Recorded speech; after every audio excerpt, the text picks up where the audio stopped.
నమస్కారం కిరణ్ టీవీ భక్తి ప్రేక్షకులకి స్వాగతం. నేను మీ గాయత్రి. ప్రస్తుతం మనతో పాటు సుప్రసిద్ధ జ్యోతిష్య వాస్తు పండితులు బ్రహ్మశ్రీ డాక్టర్ నాయకంటి మల్లికార్జున శర్మ గారు. వారితో మాట్లాడదాం. నమస్కారం గురుగారు. నమస్కారం అమ్మా. గురుగారు, చాలా రోజుల తర్వాత మా ఛానల్కి వచ్చారు. థ్యాంక్ యూ గురుగారు. థ్యాంక్ యూ అమ్మా. గురుగారు, ఫిబ్రవరి 24వ తారీఖున పంచగ్రహ కూటమి ఏర్పడుతుంది. మళ్ళీ ద్వాదశ రాశుల్లో 6వ రాశి అయిన కన్యా రాశి. ఈ కన్యా రాశి వారికి పంచగ్రహ కూటమి ఏర్పడడం వల్ల ఎలాంటి ఫలితాలు లభిస్తాయి, అశుభ ఫలితాలు ఏంటి, శుభ ఫలితాలు ఏంటి, ఒకసారి తెలియజేయండి. తప్పకుండా అమ్మ. ఓం శ్రీ గురుభ్యో నమః. వాగర్ధ సంప్రోక్తో వాగర్ధ ప్రతిపత్తే జగతో పితరౌ వందే పార్వతీ పరమేశ్వరౌ వ్యాసాయ విష్ణురూపాయ వ్యాసరూపాయ విష్ణవే నమో వై బ్రహ్మణిదే వాసిష్ఠాయ నమో నమః. గురుబ్రహ్మ గురువిష్ణు గురుదేవో మహేశ్వర గురు సాక్షాత్ పరబ్రహ్మ తస్మై శ్రీ గురవే నమః. ఓం శ్రీమాత్రే నమః. కన్యారాశి పంచగ్రహ కూటమి. కన్యారాశి వాళ్ళకి పంచగ్రహ కూటమి ఎలాంటి ప్రభావం చూపిస్తుంది? ఫిబ్రవరి 24వ తారీఖు నుంచి మార్చి 1వ తారీఖులో పంచగ్రహ కూటమి ఉంటుంది. ఈ యొక్క ప్రభావం అనేది 1 మంత్ పాటు ఉంటుంది. తర్వాత 1 మంత్ నుంచి కూడా డిక్రీజ్ అవుతుంటుంది. 3 మంత్స్లో క్లోజ్ అవుతుంది. అయితే ఇక్కడ పంచగ్రహ కూటమి కుంభరాశిలో శనిక్షేత్రంలో రవి బుధ శుక్ర కుజ రాహు గ్రహాల యొక్క కలయిక ఉంది. 5 గ్రహాల యొక్క కలయిక శనిక్షేత్రంలో ఉండటం వల్ల కన్యారాశి వాళ్ళకి ఎలా ఉంటుంది అంటే this is the transit system అంటారు. అంటే గోచారరీత్యా చెప్పబడే ఫలితాలు అంటారు. బర్త్ చార్ట్ అంటే వేరు. బర్త్ చార్ట్ వేరుగా ఉంటుంది, గోచారం వేరుగా ఉంటుంది. ఎందుకంటే గోచారం అంటే ఏంటంటే ప్రజెంట్ ఏ గ్రహాలు ఒక రాశి నుంచి మరొక రాశికి మారుతూ ఉంటాయి, సహజంగా మారుతూనే ఉంటాయి. నేను ఇందాక చెప్పినట్టుగా చెట్టు కొమ్మల దగ్గర ఆకులు వింటర్ సీజన్లో రైన్ సీజన్లో వస్తే వింటర్ సీజన్లో అలానే ఉంటాయి, సమ్మర్ సీజన్లో కింద పడిపోతుంటాయి, మళ్ళీ కొత్తగా ఉత్పత్తి అవుతుంటాయి. ఆ ఉత్పత్తి అయ్యేవే గోచారం అంటారు. కింద వేళ్ళు అనేది బర్త్ చార్ట్. అంటే name, date of birth, time, place of birth తీసుకుని D16 చార్ట్స్ క్యాల్కులేషన్ చేసి చెప్పేదే బర్త్ చార్ట్ అంటారు, నాటల్ చార్ట్ అంటారు. అంటే లాట్ ఆఫ్ డిఫరెన్స్ ఉంటుంది. అంటే ట్రాన్సిట్ సిస్టానికి బర్త్ చార్ట్కి అంటే సహజంగా what is the difference between and transit system and birth chart అంటే లాట్ ఆఫ్ డిఫరెన్స్ అనేది ఉంటుంది. అయితే గోచారం అనేది కూడా ఆవగింజంత అదృష్టం ఎక్కడో జీవితంలో వస్తుందా అని మనం ఎదురు చూస్తుంటాం. కాబట్టి ఆ ఆవగింజంత అదృష్టమే గోచారం. అయితే కమ్ టు ద పాయింట్, అసలు గ్రహాల యొక్క కలయిక ఏంటి, కంజంక్షన్ ఏంటి అంటే శుక్రుడు సుఖానికి, భోగానికి, సౌఖ్యానికి, కళత్రానికి, శుభాలన్నీ కూడా చేకూర్చేవాడు శుక్రగ్రహం. రవి ఉద్యోగ ధర్మం, అంటే ఉద్యోగం ఎలా ఉంటుంది, ఎంప్లాయ్మెంట్ ఎలా ఉండబోతుంది అని తెలిపేది సన్ ప్లానెట్. బుధుడు బిజినెస్, అలానే కుజుడు ఇచ్చే రియల్ ఎస్టేటు, కన్స్ట్రక్షను, ఆస్తిపాస్తులు, ఎసెట్స్, కోర్టు సమస్యలు, బ్రదర్స్ అండ్ సిస్టర్స్ మధ్యలో ఉండే అవినాభావ సంబంధాలు.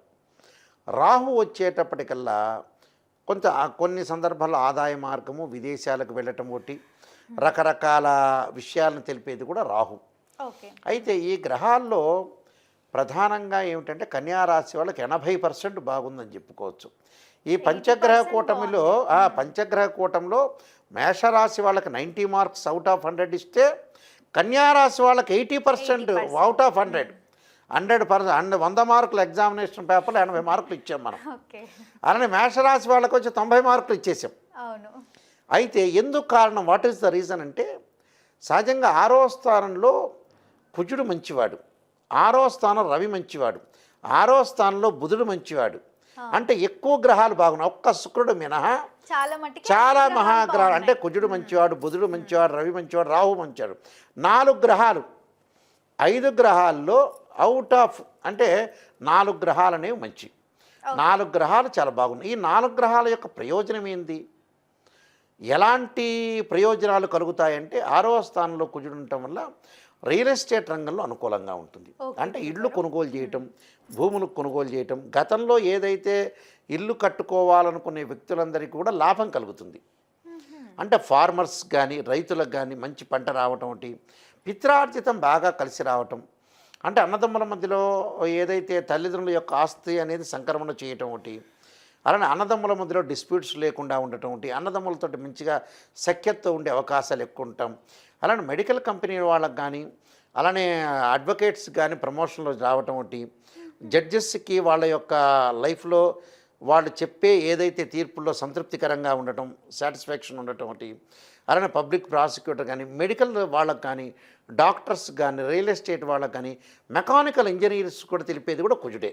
ఓకే. అంటే బీటెక్లో మెకానికల్ ఇంజనీరింగ్ చేయాలంటే కుజుడి యొక్క అనుగ్రహం ఉండాలి. ఉండాలి. ఆ మెకానికల్ ఇంజనీర్ అంటారు చూసారా, అలాగా.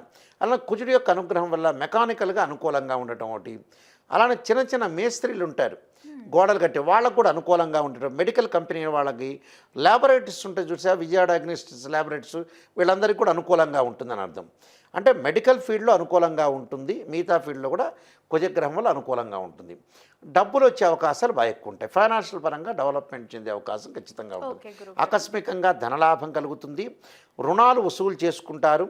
ఆ రుణాలన్నీ కూడా తీర్చుకునే అవకాశాలు ఎక్కువ ఉంటాయి. చేతి వృత్తులు ఎవరైతే ఉంటారో వారికి అధిక లాభాలు కలగటం ఉంటే ఆదాయము, గౌరవ సన్మానాలు జరగటం అవకాశాలు ఎక్కువగా ఉంటాయి. రవి వల్ల మంచి ఉద్యోగం, నిరుద్యోగులకు వాళ్ళు ఆశించిన దానికంటే మంచి ఉద్యోగం వస్తుంది. ఆరోగ్యపరంగా ఇబ్బందులు ఉండవు. గతం కంటే కూడా ఇప్పుడు ఆరోగ్యం అనేది మెరుగుపడే అవకాశం ఖచ్చితంగా ఉండటం.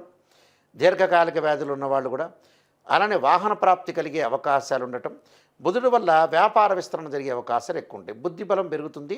సరైన ప్రణాళిక, సరైన నిర్ణయాలతోటి లైఫ్ స్టైల్ను మార్చుకునే అవకాశాలు ఎక్కువ ఉంటాయి. ఆదాయ మార్గాలు, వివిధ ఆదాయ మార్గాల్లో ముందుకు వెళ్ళే అవకాశాలు ఎక్కువ ఉంటాయి. రకరకాల ఆదాయం, అంటే ఒక బిజినెస్ పెట్టామంటే ఇంకో బిజినెస్లో మనకు ప్రాఫిట్ రావాలని ఆలోచన చేసే వ్యక్తులకు మంచి ప్రాఫిట్ వస్తుంటుంది. అంటే అలాంటి ప్రాఫిట్ వచ్చే అవకాశాలు కూడా బాగా ఎక్కువగా ఉంటాయి. తర్వాత వచ్చేటప్పటికల్లా రాహు వల్ల విదేశాలకు వెళ్ళటం జరుగుతుంటుంది. శత్రువులు మిత్రులుగా మారిపోతారు. ఎవరైతే శత్రువులు ఉంటారో మనకి మిత్రులుగా ఫ్రెండ్స్ అయిపోతుంటారు. అంటే శత్రువులు మిత్రులుగా కావటం కూడా చాలా మంచిది. నూతన వ్యాపార ప్రయత్నాలు సఫలీకృతం కావటం, నిష్ణాతులైన వ్యక్తుల యొక్క కలయిక ఉంటుంది. నిష్ణాతులు అంటే ఎమినెంట్ పర్సన్స్, ఎవరైతే ఎమినెంట్ ఫేమస్ పర్సనాలిటీ ఉన్న పర్సన్స్ ఎవరైతే ఉంటారో మనల్ని కలిసే అవకాశాలు, అధిక ప్రయాణాలు చేయటం, దీర్ఘకాలిక ప్రయాణాలు చేయటం వల్ల కూడా అనుకూలంగా ఉండే అవకాశాలు ఎక్కువ ఉంటాయి. శుభ కార్యక్రమాలు మటుకు ఆలస్యం జరుగుతాయి. అంటే ఒక అమ్మాయి అబ్బాయిని చూడటానికి ఆ సంబంధం నచ్చలేదని ఫెయిల్ కావటం, మళ్ళీ రెండో సంబంధానికి వెళ్ళటం, మూడో సంబంధం, ఎక్కడో 4వ 5వ సంబంధాలప్పుడు వాళ్ళు కలుస్తారు. ప్రేమించిన యువకులకు కూడా సంబంధ బాంధవ్య వివాహాలు అనేవి కుదరవు, లేట్ అయ్యే అవకాశాలు ఎక్కువ ఉంటాయి. అంటే మనోధైర్యం పెరుగుతుంది. కొంత శరీర ఆరోగ్యంలో అబ్డామెన్ సంబంధించిన ప్రాబ్లమ్స్, శ్వాసకోశ వ్యాధులకు సంబంధించిన ప్రాబ్లమ్స్ రాకుండా, ఈ 2 ప్రాబ్లమ్స్ రాకుండా చూసుకోండి. మిగతాదంతా ఆరోగ్యం అనుకూలంగా ఉంటుంది. Well and good. పశులాభాలు, భూలాభం కూడా కలిగే అవకాశాలు ఉంటాయి. ఊర్లలో ఉండే, గ్రామీణ ప్రాంతాల్లో ఉండే రైతులు పశువులు కొనటం, వాళ్ళకి వ్యవసాయం చాలా అనుకూలంగా ఉంటుంది. రైతు బాగుంటేనేగా, డబ్బేం తినలేరు కదా, రైతు బాగుంటేనే అన్నీ బాగుంటాయి. అలానే భూలాభాలు, ఇళ్ళు కొనుగోలు చేసే అవకాశాలు ఖచ్చితంగా ఉంటాయి. కాబట్టి ఎవ్రీథింగ్ విల్ బీ ఓకే అని చెప్పుకోవచ్చు.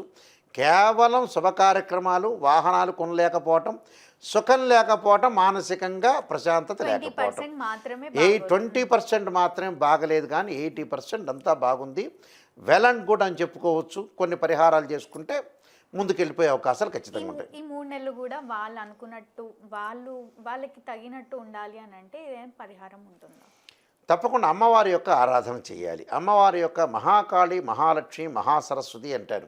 అంటే అమ్మవారి యొక్క ఆరాధన చేయటం వల్ల వీళ్ళకి మంచి జరిగే అవకాశాలు ఖచ్చితంగా ఉంటాయి. అమ్మవారి యొక్క ఆరాధన అనేది చాలా ఇంపార్టెంట్ ఇక్కడ. అలానే శుక్రవారం స్త్రీలు కుంకుమార్చన చేయటం, కాత్యాయనాయుధే కన్యాకుమారధీమే తన్నో దుర్గి ప్రచోదయాత్ అనే మంత్రాన్ని. అలానే లైఫ్లో విఘ్నం జరగకుండా ఉండాలి అంటే, మన లైఫ్లో కాలంలో విఘ్నం జరగకుండా ఉండాలంటే విఘ్నేశ్వరుని ప్రార్థన చేయాలి. ఈ సంకష్టహర చతుర్థి వ్రతం వస్తుంది చూసారా, ఆ వ్రతం రోజున ఈ రాశి వాళ్ళు సంకష్టహర చతుర్థి వ్రతాన్ని చేస్తే పనులు అనేది ఇంకా ఆటంకం లేకుండా చాలా స్పీడ్గా వెళ్ళే అవకాశాలు ఎక్కువ ఉంటాయి. అంటే గకార అష్టోత్తరంతో గణపతి యొక్క ఆరాధన చేయాలి. అంటే వక్రతుండ మహాకాయ కోటి సూర్య సమప్రభ నిర్విఘ్నం కురుమే దేవ సర్వకార్యేషు సర్వదా అంటారు. అంటే గణపతి యొక్క ప్రార్థన చేయాలి. గణపతి యొక్క ప్రార్థన చేయటం వల్ల అనుకూలంగా ఉంటుంది. అలానే వివాహ శుభ కార్యక్రమాలకు ఆటంకం లేకుండా ఉండటానికి గణపతిని ఆరాధన చేయమంటారు. గణపతిని ఆరాధన చేస్తే మనకు అనుకూలమైన ప్రయత్నాలు ఖచ్చితంగా జరుగుతాయి. దాంతోపాటు సేమ్ అమ్మవారి యొక్క ఆరాధన కూడా చేయమంటారు. చేస్తే మంచి ఫలితాలు జరిగే అవకాశం ఖచ్చితంగా ఉంటాయి. నమస్కారం.